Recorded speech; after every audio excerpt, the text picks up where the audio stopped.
Com vocês, de um tempo para cá, eu tenho buscado oferecer às pessoas que me ouvem o nível de responsabilização, o nível de conscientização diante daquilo que vivem e diante de seus resultados. É bom entendermos o que é a regra na Bíblia e o que são as exceções. Elas existem. É muito legal alguém usar um texto como, por exemplo, um texto de Jó, para descrever o ambiente de sofrimento das pessoas, porque Jó sofreu sem ter culpa nenhuma, porque o diabo passou à frente de Deus e Deus perguntou: "Tende visto meu servo Jó, homem íntegro, reto, temente, se desvia do mal?" E o diabo então, nesse diálogo com Deus, recebe a autorização para mexer nos pertences de Jó, para mexer na saúde de Jó. É verdade, mas me dê outro exemplo além desse. Me parece que esse é um modelo existente, mas não é a regra. A regra é lei de semeadura. Aquilo que plantamos, vamos colher. Nossas escolhas, elas definem, ou até mesmo escolha nenhuma, também vai definir que na verdade é uma negligência. Ela é uma escolha. Até não fazer nada é uma escolha. E muitas pessoas olham para o exemplo de Jó, e eu não vou dizer que ele não pode acontecer no decorrer da sua vida, em algum momento, mas ele não é a regra. A regra é o que você está recebendo da vida, é a via de regra o que você está mandando para ela. O que você recebe do seu casamento é o que você manda para seu casamento. O que você recebe de suas finanças é o que você manda para lá. Então eu queria que você primeiro desse uma olhada comigo em dois momentos do indivíduo que eu quero usar aqui como exemplo. Coloca para mim, por favor, primeiro livro do profeta Samuel, capítulo 18, verso 6.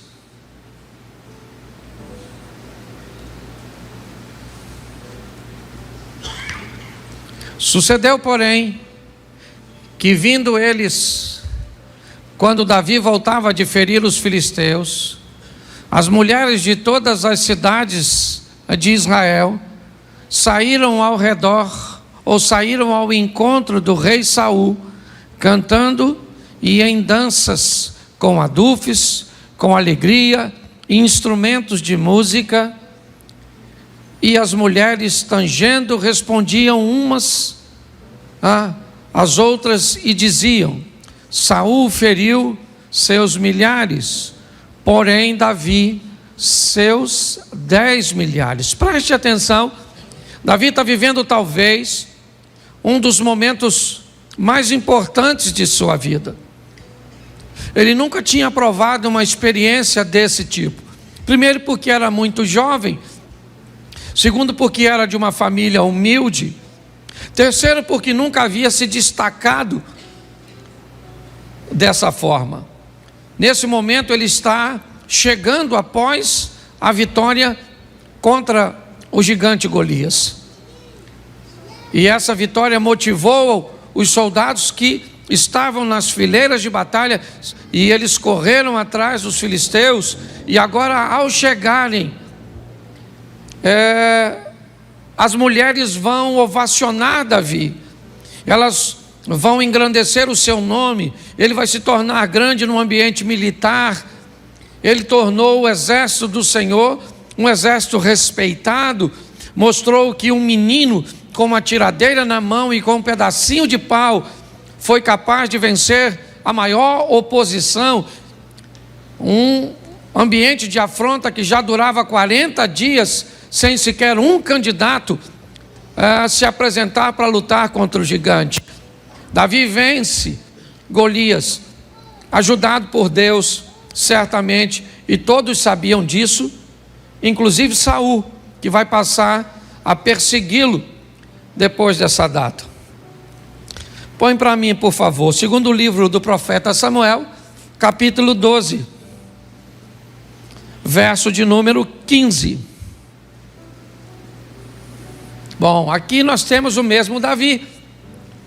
Então Natã foi para a sua casa e o Senhor feriu a criança que a mulher de Urias dera a Davi, e a criança adoeceu gravemente. E buscou Davi a Deus pela criança, jejuou Davi e entrou, passou a noite prostrado sobre a terra. Então os anciãos da sua casa se levantaram e foram a ele para o levantar da terra, porém ele não quis, não comeu pão com eles. Sucedeu ao 7º dia que morreu a criança. Preste atenção, um momento de dor, de perda, de angústia, de sofrimento. Agora Davi vai ter que se levantar e sepultar seu filho. Quem é Davi? O mesmo do capítulo anterior lido. O mesmo rapaz. Agora um homem que foi ovacionado pelas mulheres, que foi respeitado pelos soldados. Agora, seus soldados sabem que ele fez nada menos, ou nada mais que nada menos, que deitar-se com uma mulher que era esposa de um de seus oficiais. Seu homem de confiança era Urias. Bom, se ele ganha o respeito no capítulo 18 de 1 Samuel, porque defendeu o exército, agora ele perde o respeito, porque se deitou, um cara dissimulado mandou matar o homem, cujo qual ele era o traidor. Deus então disse a Davi, o mesmo Deus que deu vitória a Davi contra gigante, o mesmo Deus que fez com que aquela pedra transpassasse os obstáculos que tinha pela frente e acertasse a fronte do gigante, é o mesmo Deus do capítulo 12, que manda o profeta Natã ir a Davi e dizer para ele tantas desgraças. O seu filho morre, a espada jamais se aparta da sua casa. Você vai ver um filho seu matar o outro, você vai ver um filho seu estuprar uma filha sua. Pare para pensar, Deus está com esse indivíduo ou não? Quando nós olhamos para as vitórias que ele teve, nós descobrimos que Deus está com ele. Quando nós olhamos para as derrotas que ele teve, nós descobrimos que também Deus está com ele. Simplesmente não está defendendo. Eu preciso fazer uma reflexão com vocês sobre vida eterna e vida terrena. As pessoas estão misturando tudo. Nós precisamos ter um entendimento que são duas coisas bem distintas, ainda como o Abner citou, elas andem bem atreladinhas. Bom, queremos vida eterna, queremos salvação, então é simples demais. O carcereiro está querendo tirar a sua vida, e Paulo diz, crê no Senhor Jesus e será salvo tu e a tua. Preste atenção, que história é essa? Que coisa doida é essa? O cara crê em Jesus e ele vai ser salvo, eu entendo, mas como é que a casa dele vai ser salva, Abner? Se a salvação é individual. O que a Bíblia está querendo dizer? Que quando eu creio em Jesus, quando eu me torno cristão, eu salvo a minha vida e salvo a vida da minha casa. Será que eu tenho autorização de Deus para salvar a minha casa? Esse negócio virou coletivo? Não. O que a Bíblia está querendo dizer é que quando alguém é salvo de verdade, quando alguém pega a palavra de Deus e coloca na sua vida como regra de fé em prática, é só uma questão de tempo a quem está ao redor dele também seja alcançado. Vamos para o salmista, prepara uma mesa perante mim, na presença dos meus inimigos, unja a minha cabeça com óleo e o meu cálice transborda. Imagine que essa é a nossa mesa, você está sentado aqui e seus familiares estão ao redor, você é esse copo, preste atenção. Esse é Deus, esse é você, seus parentes estão aqui, vamos lá. Glória a Deus. Ó, quando você enche, o que está em você molha as pessoas que estão perto de você. O que a Bíblia está dizendo é que quando você está cheio, quando você é salvo, inevitavelmente, de verdade, o que está em você é só uma questão de tempo, até atingir seu cônjuge, até atingir seus filhos, até atingir seus pais, até atingir as pessoas que estão perto de você. É assim que funciona. Então é muito mais simples do que nós possamos. Pastor, o que eu tenho que fazer para ser salvo? Crer em Cristo Jesus. É só isso. Ô pastor, mas isso é muito fácil. É verdade. Eu perguntei no primeiro culto, o que é mais fácil? Ser salvo ou ter uma vida legal aqui na terra? O que é mais fácil? Ser salvo ou ter uma vida legal aqui? O que você acha que é? Ser salvo, sim ou não? Não deveria ser essa a sua resposta. Se é só crer. Ah, pastor, mas é difícil crer. Então quem não tem fé, peça a que a dá de forma deliberada e gratuita. Então é só pedir. Então não tem dificuldade no que diz respeito à salvação. Eu sou da tese o seguinte: nosso Deus quer nos salvar e não nos colocar no inferno. Tem gente que cria uns negócios tão mirabolantes para ser salvo, que eu falo, gente, esse pessoal está dificultando uma trama que é fácil demais. Aí você não pode usar isso, não pode usar aquilo, não pode usar aquilo outro, não pode jogar uma bola, não pode ir para a praia. Aí você não pode comer isso, não pode comer aquilo, não pode comer. Então Deus está falando, ó, eu não quero ninguém no céu.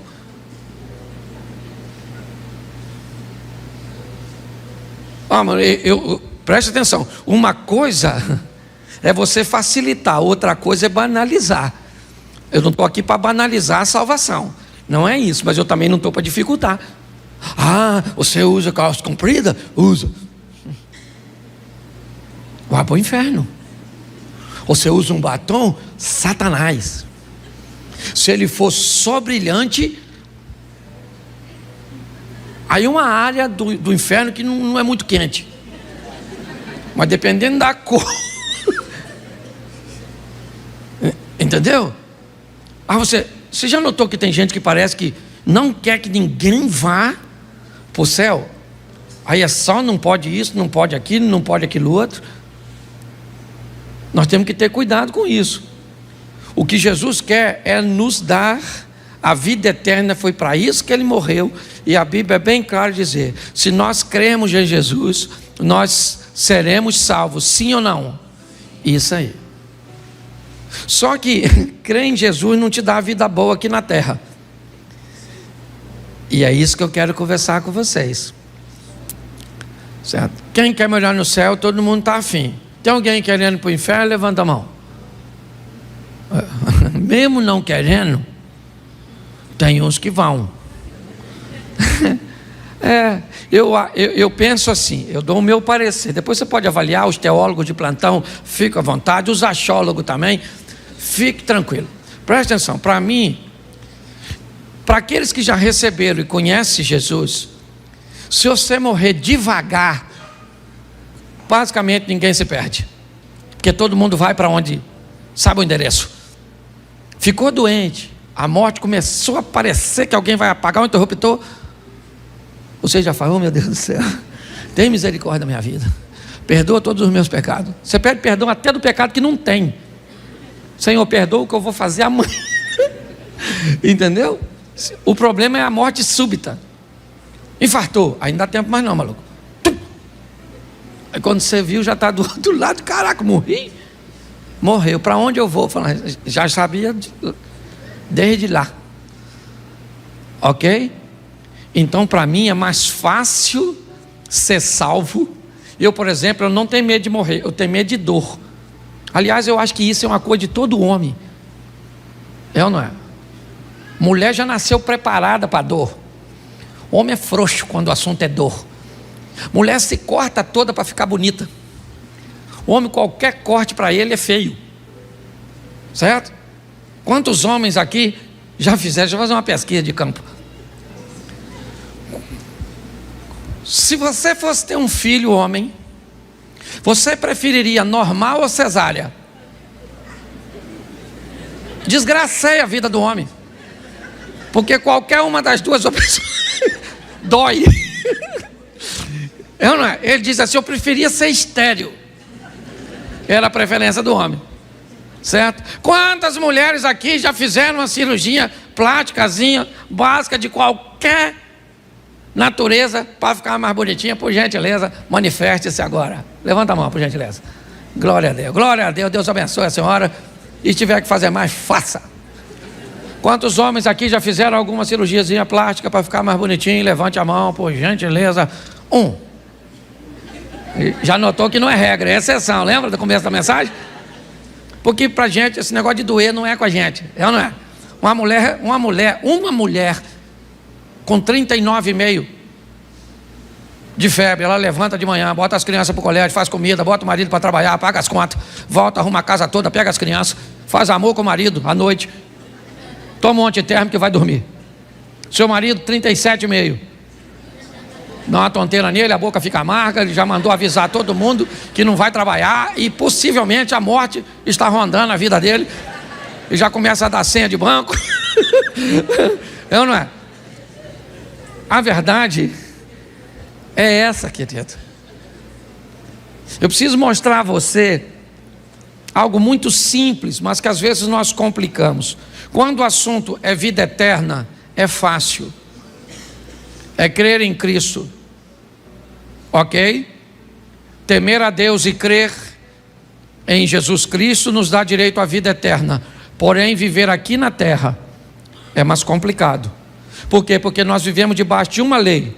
A lei da semeadura. Se você gosta ou não dela, ela foi criada pelo soberano Deus. Então Ele estabeleceu, e se você concorda com ela ou não. Por favor, pecados podem ser perdoados e anulados pelo sangue de Jesus. Erros precisam ser colhidos por nós aqui na terra. Deus não está aqui para consertar seus erros. Não, Ele está para pagar seus pecados. Quando você comete um pecado, mesmo que seja um pecado e um erro, escute só, uma menina engravidou, solteira. É pecado, sim ou não? Sim ou não? Sim. É errado, sim ou não? Sim. Jesus perdoa o pecado? E o erro? Não. Ah, o senhor está dizendo que uma criança foi um erro? Sim. Se essa criança vai nascer num lar que não tem estrutura nenhuma para mantê-la, isso foi um erro, criar uma situação dessa. Então as pessoas, me parece, estão confundindo, achando que Jesus está aqui para consertar erros. Não, a palavra de Deus está aqui para que venhamos diminuir os nossos erros. Se venhamos a cometê-los, que sejam erros que causam o mínimo de danos na nossa vida. Porque Deus está conosco, sim, sempre esteve com Davi. Deus disse isso para ele, que estaria com toda a sua descendência. O cetro jamais se arredará de Judá, até que venha aquele a quem pertence. Então Deus sempre esteve com Davi. Sim, e Deus disse para ele, através de Natã: o seu pecado foi perdoado, você não irá morrer, mas o seu erro não.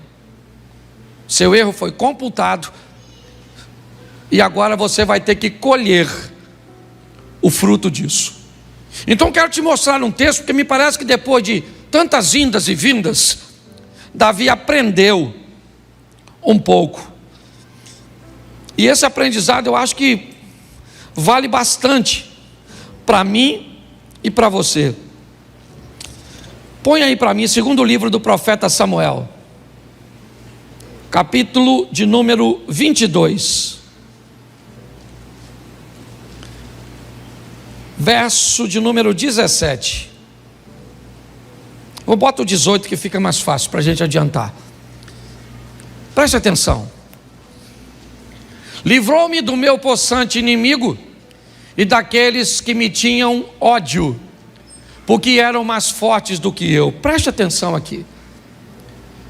Davi está descrevendo um ambiente de batalha muito grande, E ele aqui me dá um ensinamento poderoso. Davi enfrentou muitas batalhas, e uma boa parte delas ele enfrentou sozinho. Ele enfrentou com seus soldados, com a sua estratégia militar, com sua força. Em muitos momentos, Davi sabia que tinha força suficiente, recursos suficientes para ele mesmo resolver seus problemas, sua adversidade. Mas esse texto também diz que em momentos da vida dele, ele enfrentou inimigos que eram mais fortes do que ele.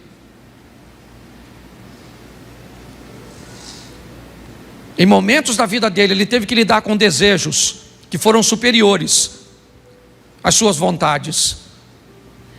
Davi sabia que problemas que ele podia resolver, ele ia lá e resolvia. Mas ele olhou para a vida e diz: quando um possante inimigo vinha na minha direção, e ele era mais forte do que eu, presta atenção no verso 19, olha só: encontraram-me no dia da minha calamidade. Não era apenas um inimigo mais forte, era um inimigo que buscou uma ocasião oportuna. Era um inimigo que se aproveitou do momento em que eu não estava muito bem. Porque a vida é feita de altos e baixos. Por que é que você acha que a vida, e a Bíblia diz que é melhor serem dois do que um? Porque quando um cai, se pressupõe que o outro está de pé. Que quando um está trabalhando, se o outro chegar, o trabalho rende mais.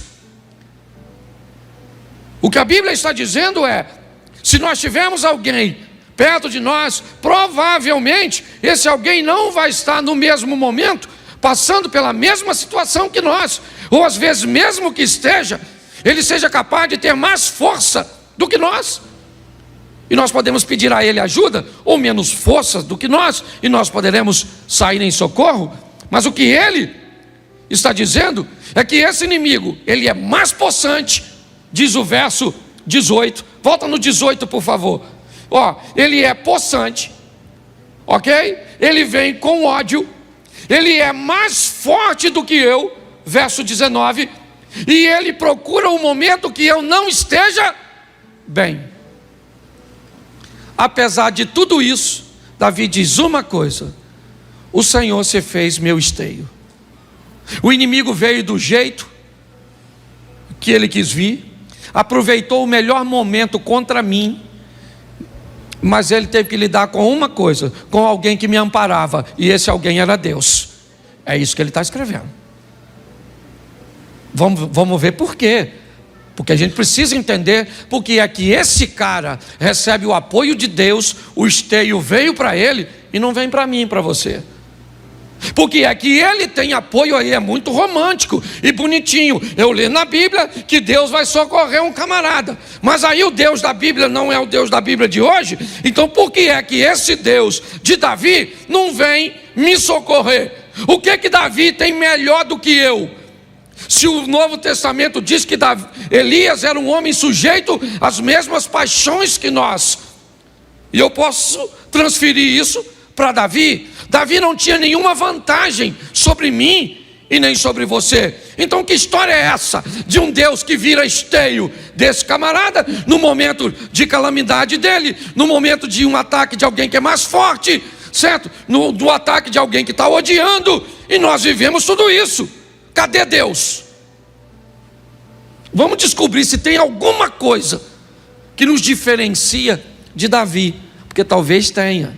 Porque é muito legal você ler o texto, né, na carta dos Filipenses. Porque Deus, segundo as suas riquezas, retribuirá em glória. É muito legal. A diferença é só o seguinte: quando você lê esse texto, lembre-se para quem ele foi escrito. Ele não foi para você, ele foi para os filipenses. Paulo está dizendo que os filipenses merecem receber de Deus uma recompensa pelo que fizeram, e não sou eu nem você. Pô, pastor, então o senhor está dizendo que esse texto não é para mim? Não, é para os filipenses. Mas você pode fazer parte dele se você fizer a mesma coisa que os filipenses fizeram. Quando você faz a mesma coisa, você se insere num grupo que pode receber, não necessariamente vai, mas pode. Dá a você o direito de ir para o trono e falar com Deus, repetir um comportamento daquele cujo qual aprendi na tua palavra, Senhor. Eu não sei se você já fez essa oração. Sabe, quando você quer reivindicar alguma coisa, e aí reclamar no sentido positivo, fazer uma reclamação, reivindicar, você vai com o texto bíblico, mas vai com um comportamento que sustenta esse texto bíblico, que é isso que nós vamos ver agora. Deus se fez esteio, está tudo direitinho. Põe o verso 20: tirou-me do lago e arrebatou-me dali, porque tinha prazer em mim. Bom, então Deus tem prazer em Davi. Por que que Deus tem prazer nesse cara? Vamos dar uma olhada, lembrando a você que o capítulo 12 já passou. Esse cara que vocês estão vendo aí foi o cara que venceu o gigante, foi o cara que matou o leão, foi o cara que matou o urso, foi o cara que não matou Saul. Ele foi o cara que se deitou com Batseba, que conspirou para matar Urias. Esse camarada aqui cometeu erros e acertos ao longo de sua vida, mas o capítulo 12 ficou para trás de 2 Samuel. O 17 e o 18, então o 16, onde a história dele começa, está anos atrás. Ele tem que aprender alguma coisa com a vida. E quando ele diz que Deus tem prazer nele, presta atenção, porque o texto seguinte já foi: recompensou-me o Senhor conforme a minha justiça. Aqui Davi começa a dizer que estilo de vida ele está vivendo agora. Davi começa a dizer que Deus está dando para ele, ou aliás, sempre deu para ele o retorno do que ele estava mandando para Deus. É como se você estivesse vivendo diante de um espelho, e cada movimento que você faz aqui, o espelho repete lá. Davi está dizendo o seguinte: o Senhor me recompensou conforme a minha justiça, não a sua justiça. Deus não te recompensa segundo a justiça dele. Deus está para te recompensar segundo a sua justiça. É lei de semeadura. Como você vive, como você procede, é exatamente o que volta para você. É isso que ele está dizendo. O Senhor me recompensou. Como? Com a minha justiça. Por quê? Porque você venceu o gigante quando estava alinhado com Deus. Por quê? Porque você enterrou seu filho quando estava desalinhado com Deus. Quem é que está na sua vida? Deus. Para te dar o quê? O que você merece segundo a sua justiça. Pastor, mas eu não posso estar vivendo uma injustiça. Claro que pode, desde que essa injustiça entre na história do Jó, onde você está vivendo um momento que seja de provação. Se esse é seu momento, levante sua cabeça, segure a onda como fez Jó.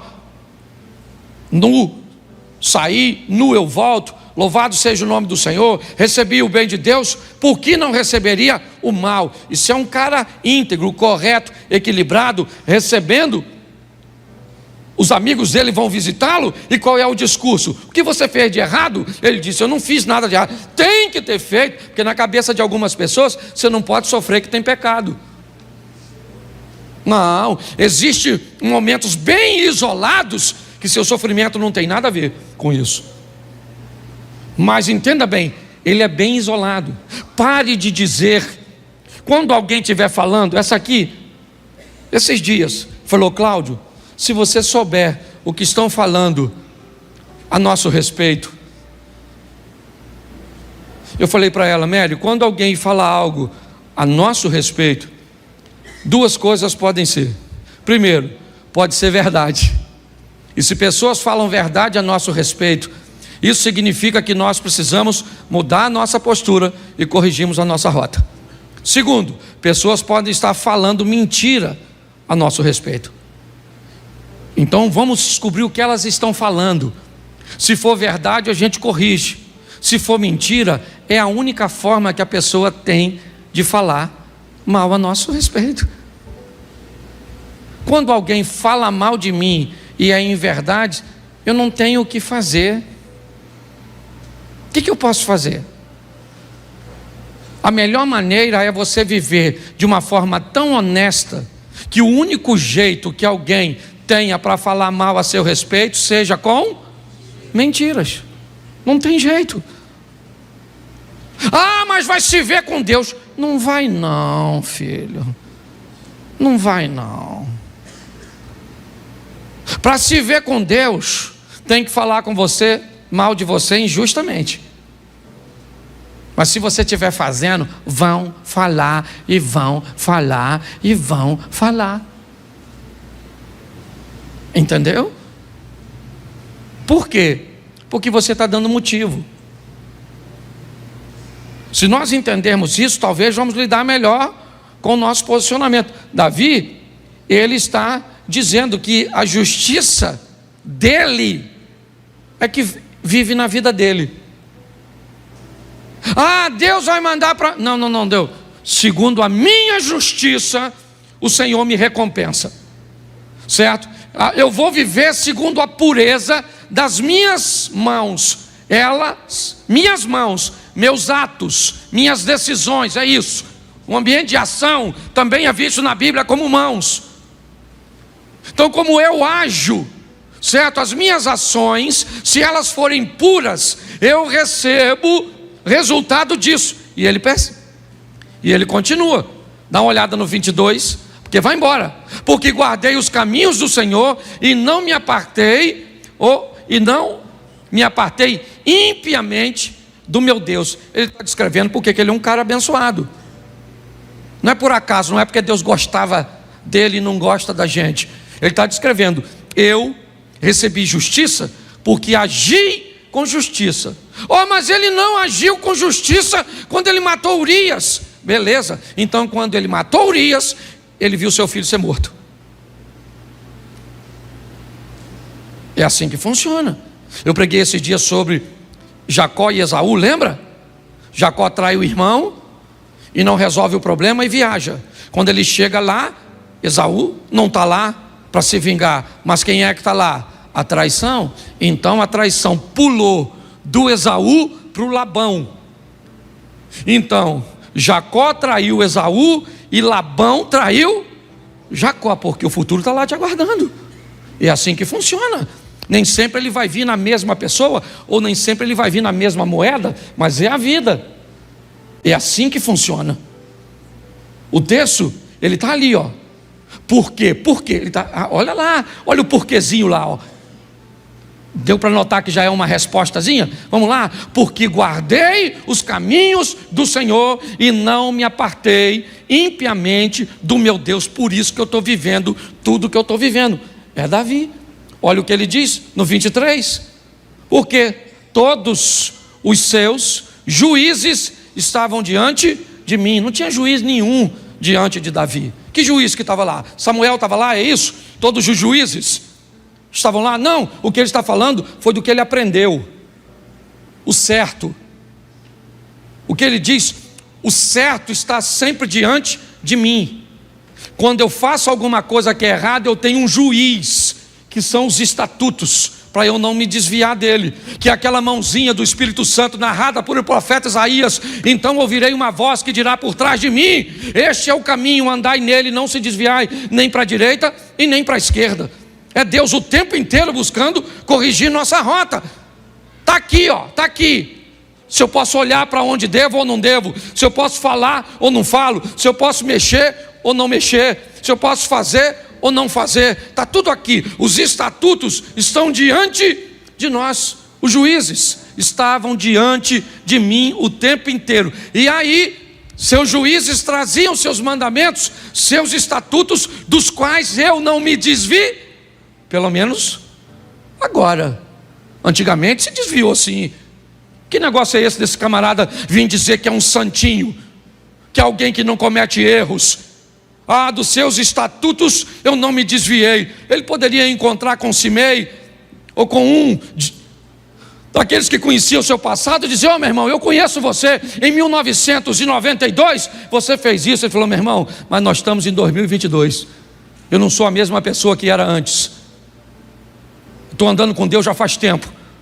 Naquela época eu já estava andando com Deus, mas não na intensidade que eu estou andando hoje. Naquela época eu ainda fazia, eu ainda falava, eu ainda sofria consequências. Hoje não. É o que ele está dizendo: dos seus e de seus estatutos eu não me desviei. Mas isso é capítulo 22.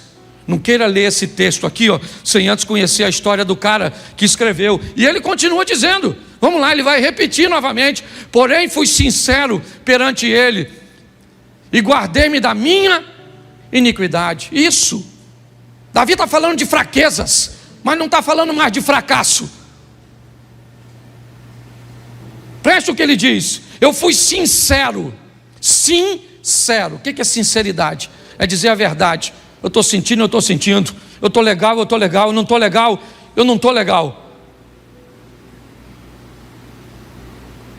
Eu estou fraco, eu estou sentindo isso e não deveria sentir. Mas presta atenção de quem ele guarda. Ele não está se guardando dos outros, ele está se guardando dele mesmo, de seu desejo. Guardei-me da minha iniquidade. Eu gosto dessa responsabilidade. Por que ele traiu Urias com Batseba? Por quê? Quem é que foi o culpado de Davi trair Urias? Vamos culpar quem? Abigail? Vamos culpar quem? Mical? Vamos culpar todas as mulheres de Saul? Essas mulheres não me satisfazem. É isso? Talvez isso ele faria no capítulo 11, mas não no 22. No 22 ele diz: eu fui sincero. E quando eu passei a ser sincero perante ele, eu consegui me guardar das minhas iniquidades, dos meus desejos incorretos. Ele continua dizendo: e ele me retribuiu novamente, lá onde eu comecei, recompensou, e me retribuiu o Senhor conforme a minha, está aí, conforme a minha, isso, me retribuiu o Senhor conforme a minha, não a sua, a minha, não a justiça de Deus, a minha, a nossa, certo? E aí ele começa a dizer: conforme a minha pureza diante dos seus, isso, diante dos olhos de quem? De quem? Das pessoas? De Deus. Davi é um camarada que agora aprendeu que a vida dele tem que ser pautada em agradar a quem? Agradar a quem? Ele quer ser bem visto para quem? Por quem? Isso. Nós queremos ser bem visto pelos nossos vizinhos, pelos nossos parentes. Queremos apresentar uma figura, muitas vezes na rede social. Queremos ser politicamente corretos. Para quê? Para que todos nos olhem de forma positiva. Ele diz: conforme a minha pureza diante dos seus olhos. Eu sei que é difícil hoje querer viver debaixo do olhar que agrada a Deus, mas esse é o estilo de vida de alguém vencedor como esse cara, pelo menos nessa fase da vida dele, que já está caminhando para a fase final. Vamos lá? Preste atenção ao que Davi está falando de Deus. Com o benigno te mostra isso. Quando o cara é bom e manda bondade, Deus manda o que para ele? Bondade. Com o varão sincero, Deus faz o que? Sinceridade. Vamos lá? Com o puro ele se mostra, mas com o te mostra, preste atenção aqui. Todas as coisas boas que eu mando para Deus, Ele me devolve no mesmo tom, sim ou não? Mas quando eu me torno desobediente, quando eu me torno perverso, note que o meu comportamento não muda a essência dele. Em Deus não há mal, não há sombra de variação. Quando o texto diz: mas com o perverso te mostra avesso, o que o texto quer dizer é apenas o seguinte: se eu fiz justiça Bom, eu mandei justiça e o Eliezer quer ser injusto comigo. Vamos lá. Ramã, o tio da rainha Esther, ele manda justiça para a vida, sim ou não? Sim ou não? Sim, né? Mordecai manda para ele o quê? Injustiça, sim ou não? Quem é mais poderoso, Ramã ou Mordecai? Mordecai. Quando Ramã manda justiça e Mordecai manda injustiça, quem é que entra? Deus. E Deus faz a injustiça virar e pronto. Quando você está alinhado com Deus, você faz o bem e alguém quer te mandar o mal, Deus transforma o mal em bênção. Mas Deus não transforma o mal em bênção quando você manda o mal. Ah, mas se eu me arrependi do mal que mandei, entra no céu, mas colhe o efeito do mal. Por isso o texto diz que todas as coisas boas, você mandou pureza, vem pureza. E se alguém tentar de forma incorreta, Deus entra com providência. Mas quando chega no cara que é perverso, mal, não tem jeito.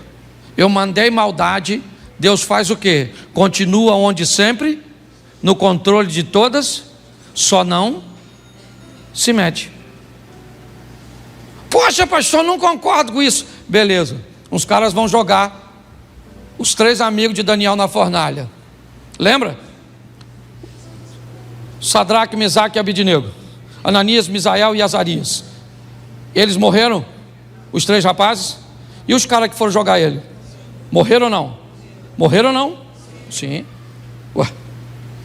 Vamos lá? Jogaram Daniel na cova dos leões. Beleza. Daniel morreu?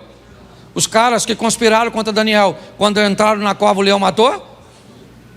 Vamos lá. O povo está atravessando o mar. Eles morreram afogados? Os egípcios que vêm atrás morreram? Era gente. Do mesmo jeito.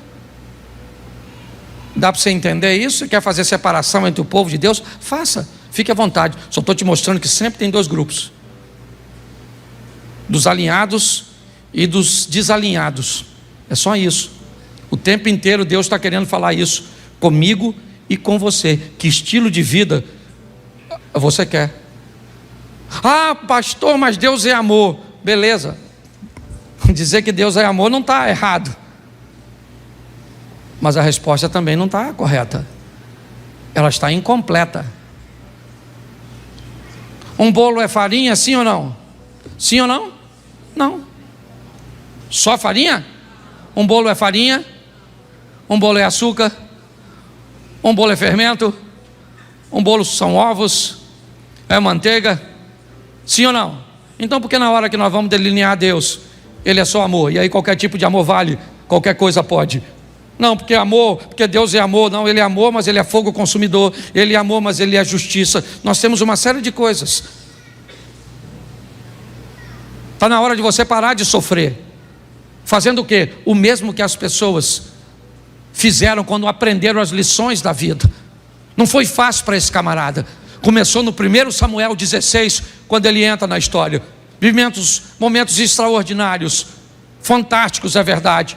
Mas ele também aprendeu a duras penas o que era desobedecer a Deus, o que era fazer besteira na vida. Mas finalmente, o capítulo 22 chegou para esse cara. E agora esse cara sabe que o que ele vive é nada mais, nada menos do que o reflexo do que ele envia.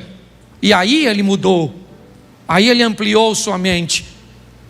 E dê uma olhada no final da história de Davi. Começa a ler depois desse texto. Dá uma olhada nesse cara. Vai ver como ele treinou seu filho Salomão, seus conselhos. Vai ver como é que esse cara demorou, mas aprendeu. Eu não sei quanto falta para você e eu ainda aprendermos nessa vida. Eu só aprendi uma coisa: cuidado com seus erros, porque eles também são colheitas. E cuidado com as colheitas, porque tem colheita que leva tempo para colher. Tempo para colher, tempo para colher, tempo. Dependendo do que você semeou no coração da sua mulher, pode ter passado 20 anos e você ainda anda colhendo alguma coisa. Ou você trata isso de forma correta, taca fogo, não pega o restante da colheita, monta um ambiente com a esposa, incendeia esse troço tudo, purifica o solo e dá um jeitinho de plantar de novo. Feche seus olhos, por favor, feche seus olhos. Pai, em nome de Jesus, ouvimos muito a respeito do Senhor e muitas vezes achamos que não temos os mesmos direitos, que pessoas são mais facilitadas do que nós, que resultados eles nos apresentam uma parcialidade do Senhor para com algumas pessoas. Mas sabemos que isso não é verdade, porque o Senhor é justo. E em nome de Jesus, que possamos entender como Davi, no aprendizado, que recebemos aquilo que enviamos. Então que venhamos, ó Pai, nesta noite, guardar no nosso coração da nossa iniquidade, sermos sinceros diante do Senhor, aprendemos a lidar com o nosso temperamento, com os nossos desejos e buscarmos sermos puros diante dos Teus olhos. Abençoa, ó Deus, a nossa caminhada de fé e que possamos provar resultados extraordinários nesta terra. Não apenas sobrevivermos, recebendo sempre o suficiente para cada dia, mas que possamos viver recebendo mais do que necessitamos, para que possamos também ajudar outras pessoas. Leva-nos aos nossos lares, guardado por Tuas boas mãos poderosas. Que o Teu poder venha transbordar, ó Pai, o nosso cálice, de tal maneira que alcance aqueles que estão próximos de nós. Te damos graças por tudo, ó Deus. Que tenhamos uma semana de bênção, uma semana de vitória, uma semana de boas notícias e de bons negócios. Que o grande amor de Deus, nosso Pai, a graça de nosso Senhor e Salvador Jesus Cristo e as doces consolações do Santo Espírito de Deus seja para com todo o povo do Senhor, e todos digam...